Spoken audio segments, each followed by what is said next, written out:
Thank you. Program Director, Europa, Direkt, Intercult, Sweden. Oh, it's so black. Was it supposed to be that way? Oh, it's different colors, but okay.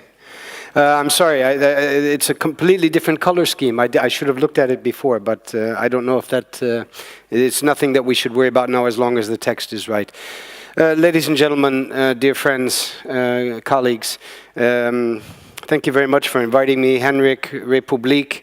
Intercult has been engaged in audience development for or in the ideas around audience development for a number of years. And in fact, last night I met, after many, many years, Antor Jani, who actually came to Stockholm, I won't even say how many decades ago, speaking of decades, but who actually inspired me and my team at that time to begin to consider audience development.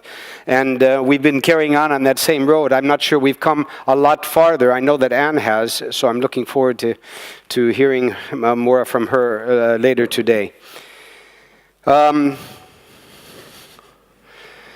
Just something quickly about Intercult. Intercult is an organization which has existed about 20 years now. We're based in Stockholm, Sweden. We are a production and resource center. We have the responsibility as a Europa Direkt office, and we function primarily as a producer and as networkers in the European context.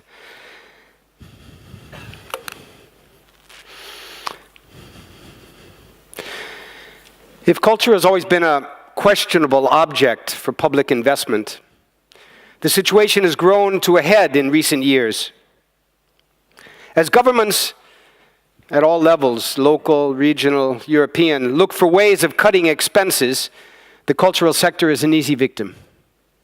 Cuts can pass almost unnoticed by the largest part of the population. Cut the arts, no votes are lost. Public financing for the arts and culture is seriously threatened throughout Europe.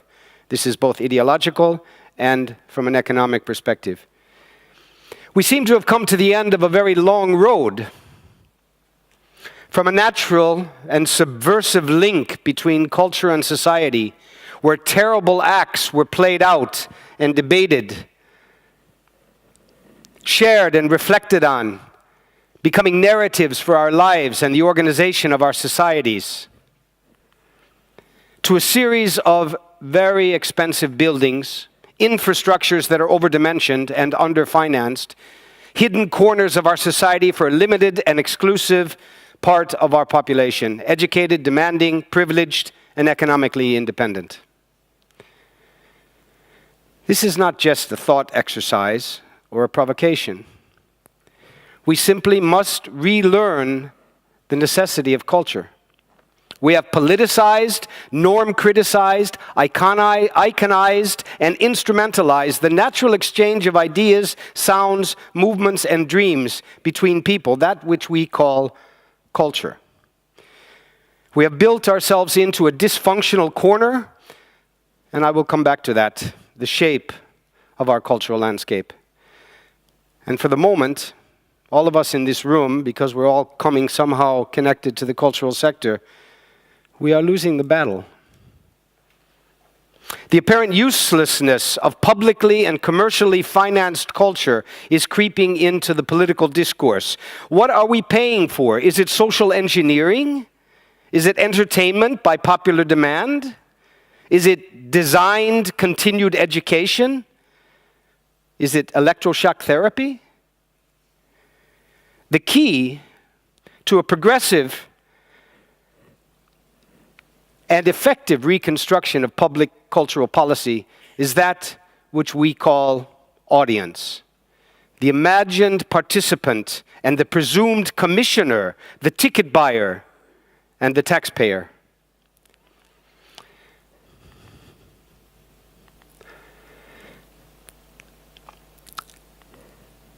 I had a friend once. His name was Manjai Najai. Maybe some of you have heard this story, but it's very important for me, so I will repeat it again. Manjai called himself an Afro-European.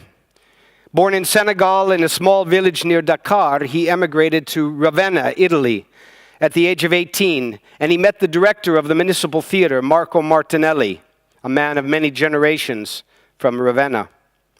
They became close friends, worked for years together until Manjai moved back to Senegal, where he prematurely died.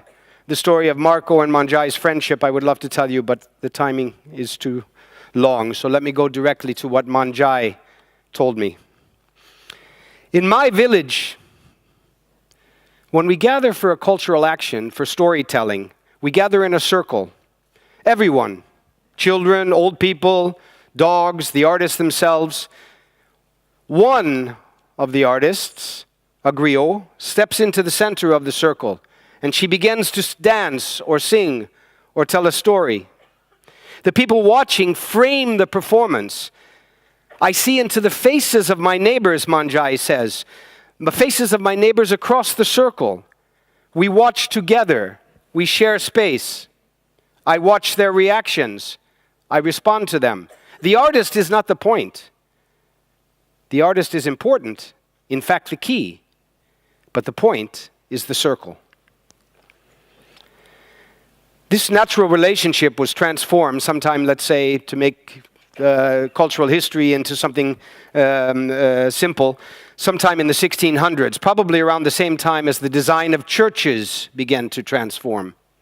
The circle was rebuilt into two half circles, stage and audience. All light on me, all darkness for you. You don't even know who's sitting with you or how many of you are there because you're so busy watching me. Manjai said, my task as a cultural worker in Europe today is to recreate the circle. To recreate the circle. We don't need to change all the architecture. Some cultural buildings are used in unconventional and interesting ways, but we need to redesign their function and, above all, their relationship to the citizens.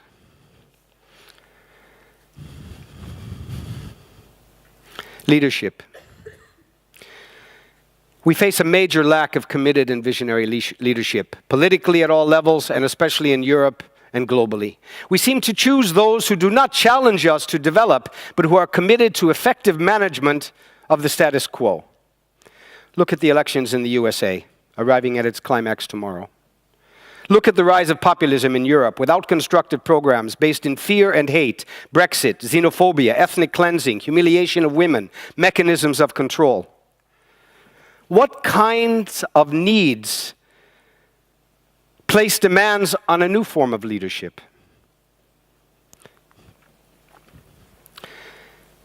Petra mentioned it before, human structure instead of infrastructure. We don't need all these buildings. We need meetings, we need encounters, and we need exchange. So one of the primary leadership requirements is intercultural competence in a very, very mobile world. Over 1 million refugees came to Europe last year. We're expecting, in the recent times, we're expecting many more. Is this a cause for fear, or is this a cause for exchange? We need leaders who are in direct and regular contact with the target audiences of the organization. This is the cultivation of empathy. If they are only meeting the other artists and the people that they are leading, and not meeting the people that are supposed to be the receivers of all of these experiences, then they're losing touch with their reality. Again, maintaining a status quo. We need leaders that generate creativity rather than measurable results. And we need leaders that develop convincing indicators for the real results that we are expecting from cultural initiative investment. That is, social development, a sense of belonging, a sense of sharing. A cultural leader must be based on the long term of the target, on the long-term impact on the target group being the citizens. This is different from many other concrete endeavors, the tax department, the telephone company, or the post office, where we are deciding that things are being maintained. We are looking for the long-term impact. Samuel Beckett said, "To be an artist is to fail, as no other dare fail. Failure is his world, and to shrink from it, desertion." That is, to not dare to fail is in itself a betrayal of the very task that we have been given, the very mission that we have been given. This is a prerequisite for cultural leadership, a radically different work description compared to other sectors. Arts and culture is the research and development department of our society, a place for creative failure, for hopeless projects, for untested experiment, and for critical thinking. In a fragmented world, cultural leadership is a massive responsibility. Cultural leadership requires extensive intercultural competence in a world where mobility and migration are primary factors. Let's just talk for a few moments about a couple of things that need to be done. One of them is the reinvention of cultural institutions. I just throw out some words here just to get the conversation, exactly as Kirsten said before, that Kristin said before, that we need to really rethink these places that we have built, because they are taking, in Sweden, about 8 or 9 cultural institutions take about 80% of the cultural money. This massive monopolization of infrastructural blocks in our city for a very, very limited number of people, percentage-wise, will not justify the cultural investment that we are demanding and asking for from our politicians. We have to find new arguments. The threat of instrumentalization, changing expectations. Can we make our cultural institution into resource centers for creative action?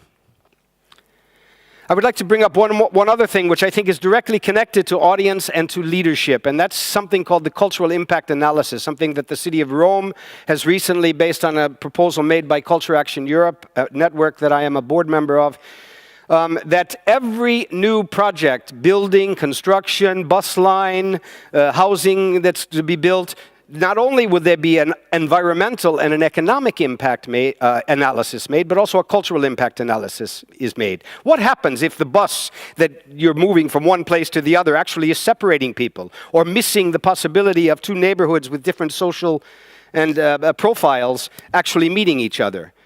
That we are constructing our cities, especially our urban environments, into places that we are marginalizing certain parts of the population and engaging with others. So the cultural impact analysis could be and this can be done only together with citizens, with our audience. I want to say something about long-term thinking. One of the things that I've been engaged in, I am now program director at Rijeka 2020, which is the European Cultural Capital in 2020 in Croatia. But I have also been engaged both in Matera and now in Timișoara in Romania. These cultural capital projects are long-term.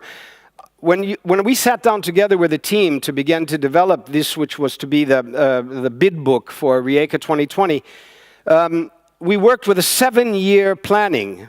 How many municipal governments or cultural departments or arts councils are able to plan 7 years ahead? To think out a cultural program that's 7 years. This is a great dream to work on. And I just want to mention a couple of things that maybe have come out from this.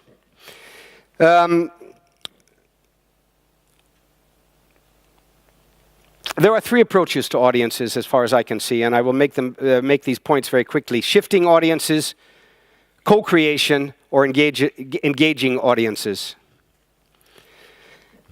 Shifting audiences is about changing, shifting, opening, mixing, diversifying our audiences, cross-generationally, multilingually, interculturally. Co-creation is about the participatory nature of our engagement with our audiences. We engage with them. It's people to people, not paper to people.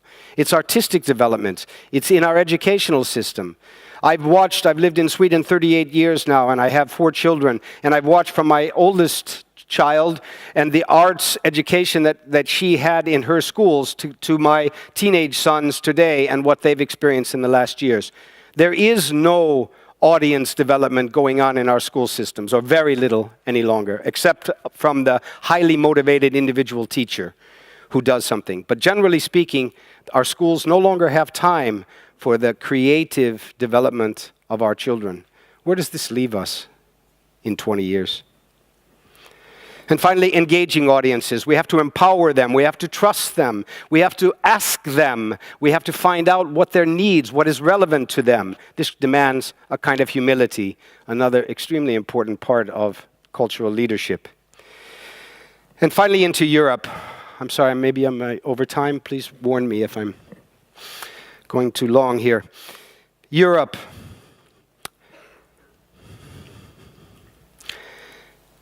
During our study on how European Intercult is engaged together with these organizations at the bottom here, Culture Action Europe, Fitzcarraldo, ECOM, have been commissioned by the European Union to do a report called Study on Audience Development, How to Place Audiences at the Center of Cultural Organizations.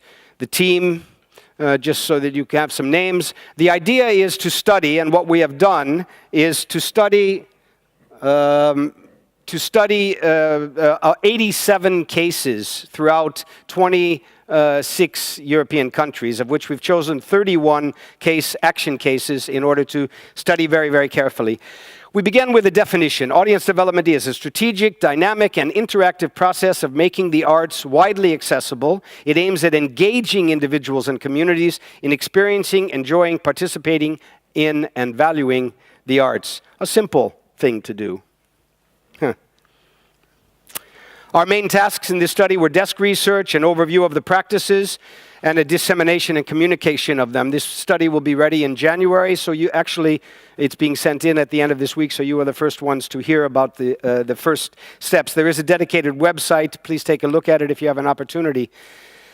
We have focused on a couple of things, and I would just like to point them out because they might be in the background for you during these next couple of days. One of them is we've divided into 3 different approaches to our audience. One of them is increasing the audiences, that is attracting audiences with the same social demographic profile as our current audience, deepening the relationship with the audience, that is extending them into areas that they have not been before, encouraging them to come along with us, and lastly, diversifying the audiences, attracting people with different social demographic profiles, and including those who have had little contact with the arts. We call this audience by habit, audience by choice, and audience by surprise. And by this we mean subscription audiences by habit, those who regularly go. I go always to the City Theatre, I go always to Dramaten, I'm regularly there. By choice, I'm extending myself. I start going to a free group or a dance performance or contemporary art instead of just the National Gallery. I extend myself. And by surprise, because 80%, 85% of our population is not participating very often or almost not at all in our publicly financed cultural offers. Well, this is impossible to try to define for you now, but what we talk about is that there's a building of capacity, there's the place which has importance, the digital methodology, and also active co-creation. I won't go through so much about this study now. I think it will be a very interesting thing for all of you to try to get a copy of it when we're ready in January, when it's been agreed to by the Commission. But we have identified a few trends, and I would just point them out. From access to culture to audience engagement. That is, it's no longer about breaking down just the barriers so that people could, if they want to, afford and walk in the door, but also actually engaging with them, picking them up, knocking on the door, bringing them to us, involving them in our work. Secondly, there is an identified trend in these 31 action cases that we deeply studied. Increasing interest in social impact measurement. That is, we're trying to find out what do the arts actually do to a community? What happens in our neighborhood when we become culturally active? Also, another trend is we're recognizing that our organizations must change. Our production processes must change. We cannot work towards new audiences with the old stuff. We can't sell old skåpmat. What do you say? We can't sell old things to new people. We have to find out what is relevant. And finally, focusing on sustainable and active participation. Artists. During our study on European cultural organizations, working with the word audience development, a tendency appears Who needs to be developed? The audience, the producers, the artists, the buildings, the society? We have analyzed 31 unique examples of attempts made by cultural initiatives to engage directly with their audiences. These and many examples like them throughout Europe define a new territory and an affirmation of culture as commonwealth. Cultural operators and decision makers are finding that it is the relationship that counts. Once they begin engaging with the audiences, the artistic ecosystem changes radically. This is true for cultural leaders. Different demands are placed on how they organize the work, what the cultural offer needs to reflect, and above all, how the efforts of the institution are being communicated. This is true for curators and artistic leaders. The content is challenged and channeled through different sensibilities. The target groups become visible, critical, interactive, and sometimes disappointed. This is true for all those working in the production and administration of a cultural organization. They become engaged in building the bridge between the art and the audience. Their roles are not only practical in the background, but also creative and essential to the total experience. We engage with our entire staff. And finally, this is true, especially true, for the artists themselves. By engaging with spectators, listeners, visitors, a natural empathy is cultivated, a creative curiosity. An artist who enters into intimate dialogue with a potential audience becomes concerned about the quality of the reception and not only the quality of the transmission. It is artistically developing to work directly in engagement with the audience. This means that the artists need to engage with an audience not only during the experience, but as part of the preparation. Interconnection with a targeted co-creator is integrated into the rehearsals and even the creation of the artwork. To crystallize the connection between democracy and culture, we have to strengthen the link between citizen and visitor. Practicing culture is practicing democracy. And when we stop seeing visitors as consumers, then we stop seeing citizens as consumers. We open to cooperation and co-creation, and we break the cycle of passivity. The great theater director Peter Brook, a Brit living in France most of his life, once said, when he formed his first intercultural company many, many years ago, he said that the intention of the company was to create culture in the meaning that yogurt is culture. A very fine and sensitive bacteria that changes the milky substance of our society into something rich and healthy and good. It seems to me that yogurt as culture or culture as yogurt is exactly the transformation we are looking for. Thank you.